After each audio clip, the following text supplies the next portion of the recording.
আসসালামু আলাইকুম বন্ধুরা, কেমন আছেন? প্রচণ্ড গরম, গরমে ভালো নাই।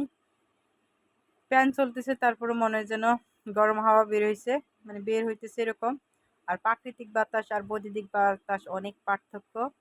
আর আজকে কয়েকদিন যাবৎ গরমে অস্থির হয়ে গেছি, ঠান্ডা গরমে একদম কাশি শুরু হয়ে গেছে। কাশতে কাশতে তো আমি শেষ, মানে বুক ব্যথা হয়ে গেছে এই অবস্থা।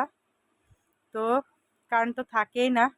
আজকে তো শুক্রবার, ভালোই পাচ্ছি কারেন্ট। আমাদের কারেন্ট মানে অনেক, কারেন্ট এখন সেলিব্রিটি হয়ে গেছে। ওকে এখন আর সহজে ধরা যায় না, মানে ধরা দেয় না সহজে ওকে। ও কখন মানে এখন আর সহজে ধরা দিতে চায় না আমাদের মানে জনগণের কাছে। সাধারণ জনগণ যারা আছেন, যারা এসি ব্যবহার করে, আইপিএস আছে, তারা তো সোনার হরিণ। তারা সোনার হরিণ নিয়ে বসবাস করতেছে। তো সবাই ভালো থাকবেন। আল্লাহ হাফিজ।